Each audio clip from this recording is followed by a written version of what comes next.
Hi everyone! In today's video I'm going to be making a miniature sofa for my 12th scale doll's house apartment, which has an industrial feel to it with some modern furniture. So I'm actually basing this sofa style on my own sofa at home. So my first task was to work out the measurements, and I started by looking at the measurements of a real sofa and then turning those measurements into millimetres and dividing by 12. I also then rounded my measurements, so where it was 0.5 of a millimetre I rounded up, and when it was less than 0.5 of a millimetre I rounded down. I made a little template of the base of the sofa and I took it to the doll's house just to check the sizing. But when I held it into the doll's house it looked huge, and I realised I'd worked out the measurements for a 3-seater sofa, and really the doll's house apartment probably would only fit a 2-seater sofa, so I went back and I redid all my measurements. So the pieces that I cut out were the base of the sofa, a back panel and the side panels where the arms of the sofa would be. But when I held all of these pieces together again, it looked huge. So I actually decided to cut the back panel and the 2 side panels in half so that they were half the height. I wanted this sofa to have a slightly lower back, and if it looked too low, I thought I could actually add some little cushions at the back that were a little bit taller if needed. So for my sofa that I have in my full-sized house, the arms and the back panel are all the same height, so that's what I've done for this sofa here. So after cutting out these pieces, and I cut them out of plywood, I then made a little grid on the back panel and also the side panels as well. So my sofa has little buttons in it, making it sort of like a Chesterfield-Style. And I wanted to do the same with this sofa. So I marked out the grid by dividing it into quarters and then making a little cross where I was going to put each button, or whatever I could find, because I don't have any buttons that small. I did the same for the side panels, but I didn't put a little button in the middle of these, I just did 2 buttons per side panel. And then I used my bradawl just to make a tiny little mark where I was going to drill, and I used my pin vise drill to drill the holes into this.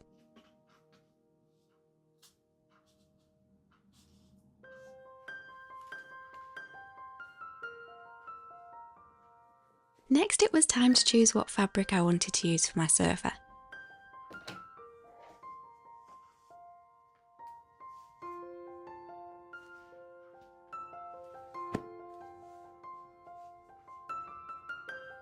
And I really loved all of the colours of these fabrics. And I also thought about the textures of the fabric as well as the colours.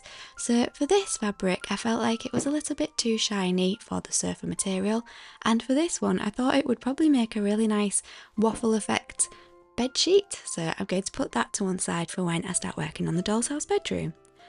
This was the fabric that I thought would be the one. I double checked what I had underneath just in case, and then I decided that the mustardy colour fabric was definitely going to be the sofa fabric.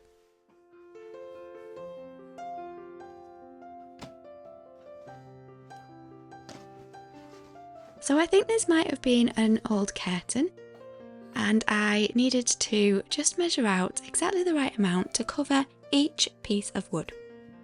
But it wasn't just the wood that I was covering, I was also going to put some wadding in the middle between the piece of wood and the fabric.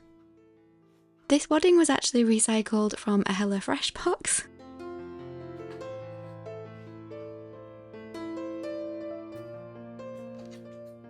And I just used a little bit of double-sided tape to stick it down to the plywood just to make it easier whilst I was working with it, because it held it in place. The steps that I'm going to take later on will help to secure this a little bit better. The double-sided tape was just there to make everything a bit easier. I then removed the lining to the curtain. Unfortunately I couldn't find my quick unpick, and I'm going to keep this bit of lining just in case I need it for something else in the future.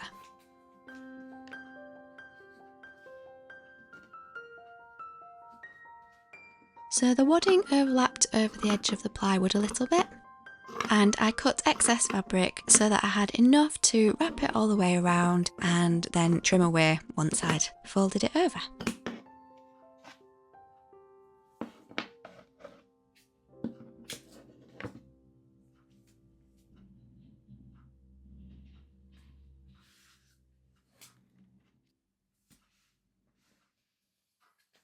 So again, I used double-sided tape. I am aware that sometimes double-sided tape does dry out over time, so it loses its stickiness. But this wasn't going to be too much of a problem because I am going to sew as well later on. So this really was just to hold everything in place so that when I started to sew, it was a little bit easier.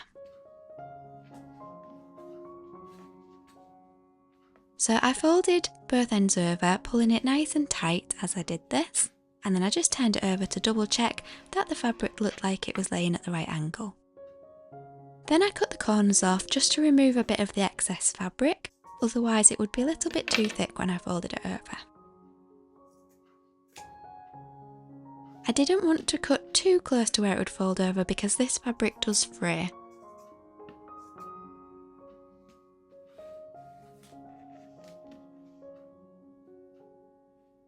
So I tucked the corners in and then folded the fabric over to try and make a really nice and neat corner. And I pulled the fabric again nice and taut whilst I did this, but I was trying to do it evenly across the full length of the base of the sofa, just to make sure that the fabric was pulled evenly. But as you can see, there is a slight curve on the fabric where I've pulled it a little bit more tightly in the centre. So if I was to do this again, I would maybe try and do this a bit more carefully, but this was going to be the base underneath the cushions, so for a first attempt, it was quite good to use the base as the bit that I was learning on. So I repeated these steps at the other side, cutting the corners off, trimming the excess fabric away, tucking in the corners, and then folding the fabric over, and sticking it to the plywood with some double-sided tape. The base of the sofa was starting to take shape, but this wasn't it finished yet because I still needed to put some cover on the bottom to make it nice and neat. Next, I decided to work on the side panels and the back panel as well. And I didn't cover them all separately as separate pieces. Instead, I added the wadding and the material as if these three pieces were all attached. I left a tiny little gap in between each piece so that I could fold them at 90-degree angles around the sides of the sofa.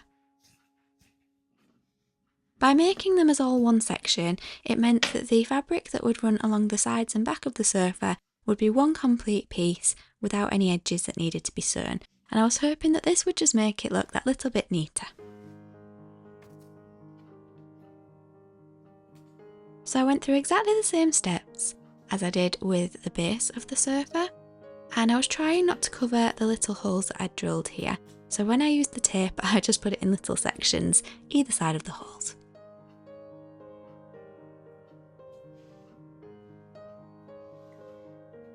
The side panels and the back panel were going to sit on top of the base that I'd already created. So before I went any further, I checked that they fit.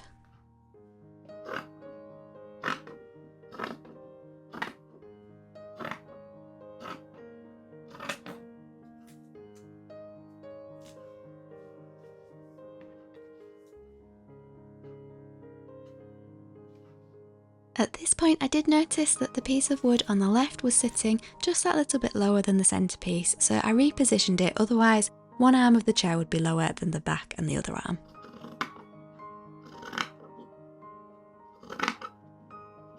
I trimmed off the excess fabric, cut the edges at an angle, and then I folded everything in on top of some double-sided tape, just like I did with the base panel.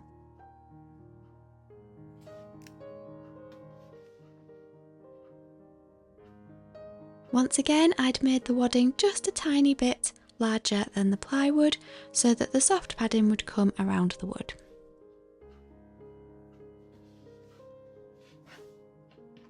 And I trimmed the excess fabric away so that I could still see these little holes.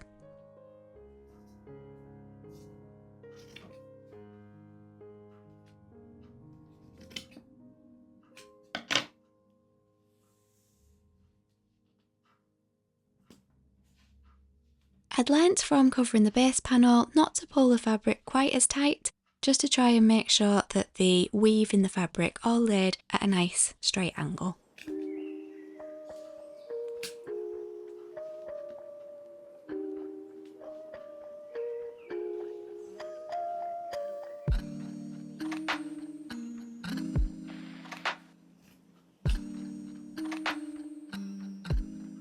So it didn't look very neat, but I was going to cover this back section.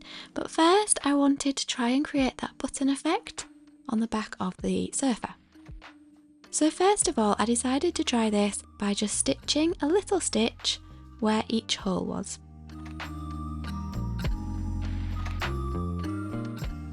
As you can see, the corner of the fabric had unfolded, but I wasn't too worried at this point. I just knew that I'd have to fix it when I put a back cover on the sofa panel. When I pulled the thread tight, I didn't think that it made enough of an impression, so I decided to go and get my little box of beads to see if I could find any beads that would work or buttons, but unfortunately they were all brightly coloured or the wrong size.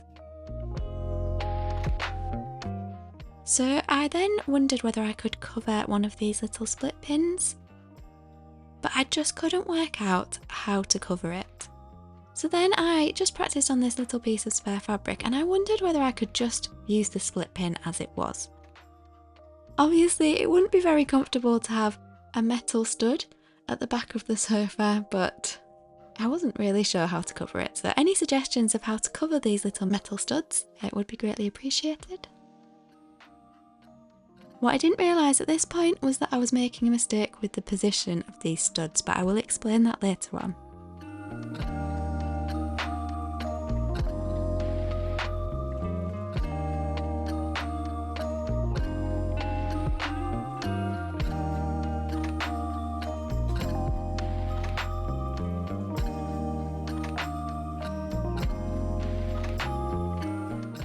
When all of the studs were in place, this is what it looked like. So it was time to cover the back of this panel.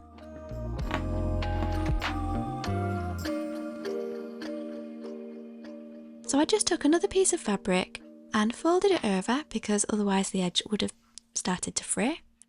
And then I stitched this in place using little over stitches just to try and make them hidden. And I used cotton that was almost the same colour as well.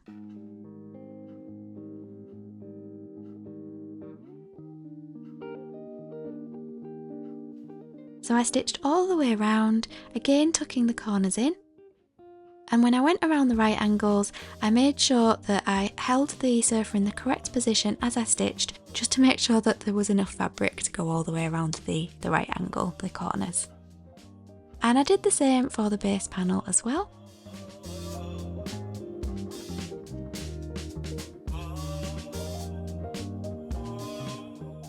This wasn't quite as neat, this line had gone off at an angle, but thankfully it was going to be underneath the sofa, so it wasn't going to be visible. Now it was time to attach the panel that was the back of the sofa and the arms to the base of the sofa, like this. And to do this, I simply stitched it into place. It was actually really fun to see the sofa suddenly start to come together and look like a sofa at this stage.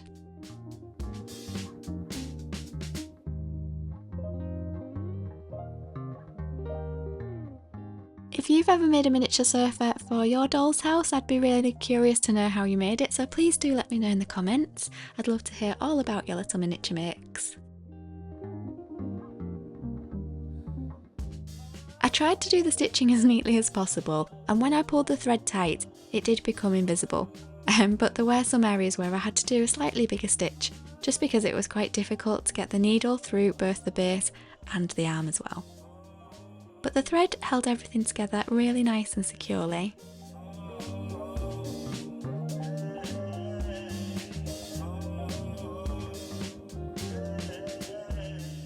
So this was how the sofa was looking, and I was really pleased with it at this stage, apart from the fact that I'd used metal studs instead of fabric ones. So next I needed to make 2 seat cushions. So I started by cutting some wadding to the size of the cushions, and then I took some fabric to cover the wadding.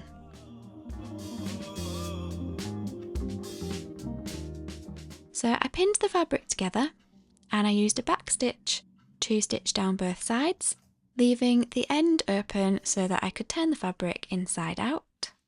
Or back the right way around, it was already inside out.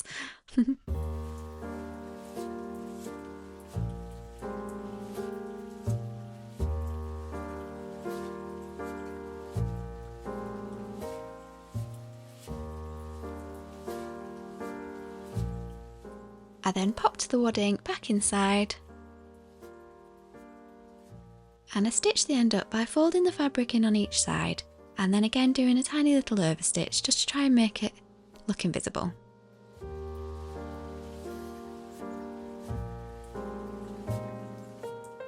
Now I wasn't actually that pleased with how this was looking, mainly because the wadding was so light that I didn't feel like the cushion had much shape to it. It didn't look heavy enough, if that makes sense.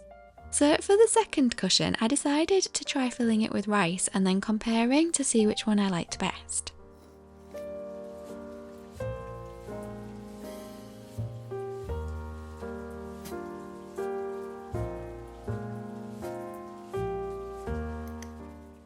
This definitely looked a lot fuller. However, when I placed it down onto the sofa, I realised that I'd stitched it the wrong way. So I didn't want the stitched seam to be at the front, I wanted the folded edge to be at the front, but I realised that I'd actually got the stitched seam at the front here. So this meant that the two cushions didn't actually fit together. So I knew that I definitely preferred the one that was filled with rice, but I had to make 2 more cushions so that they would fit. So this is what the 2 seat cushions looked like when they were finished. The cushion on the left is slightly bigger than the one on the right, but never mind. Next I needed to add some feet to the sofa, so I had a little look through my box of beads. And I found 4 wooden beads that I thought would be perfect. At least I think they were wooden. They kind of had a bit of a shine to them as well, so I think they were both metal effect and wood effect. Can you see the shiny bit here, look? I think that they were maybe metallic and then they've been painted to look like wood. I was just covering these over with my hand whilst I snipped off the little bead at the end, just because I didn't want all of the pieces to go everywhere. And I just simply glued these beads in place and then I left the sofa to dry.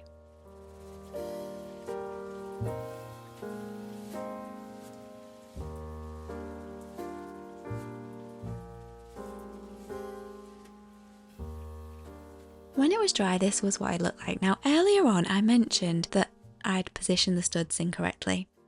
So what I should have done when I drew the grid out was I should have drawn it thinking about the height of the seat cushions, because now the seat cushions are actually hiding the studs instead of them being halfway between the top of the sofa and the top of the seat cushions. So this meant that I actually needed to make something to cover up the studs. So I made some cushions to go at the back. I used one of the cushions that I'd made earlier where the size was wrong. I chopped it in half to make these 2. I also made 2 little scatter cushions, but both of them were completely different sizes. And I still had 1 spare cushion as well from the experiments that I'd done at the beginning. So I couldn't decide on my arrangements for the cushions on this sofa. I was really pleased with how the actual structure of the sofa looked. I thought it looked quite neat, and because of where I'm going to place it in the doll's house, I think you will be able to see the back of the sofa, so I'm glad that that's turned out nicely. But please could you offer your suggestions on the arrangement for the cushions? So I could have it with no cushions at all so that you can see the studs. I could put these 2 cushions at the back like this and just leave it like that. I could put the 2 cushions at the back and these 2 little scatter cushions. And then I've also got the spare cushion from one of the experiments that didn't go quite right with the seat cushions. So if I was to use that one, I would move these 2 cushions to the sides. And then I would still have the two little scatter cushions, or I could just leave it like this with nothing at the back. That's what my sofa's like in my real house, but it's not got metal studs, so I suppose it's a little bit comfier than this sofa. I did place these two scatter cushions here, but I was like, no, that doesn't look right. But what I could do is move them to the sides and then put the spare cushion that I've got in the centre. So I'm aware that I've just said loads of options there, but if you have a preference on which arrangement of cushions, please do let me know.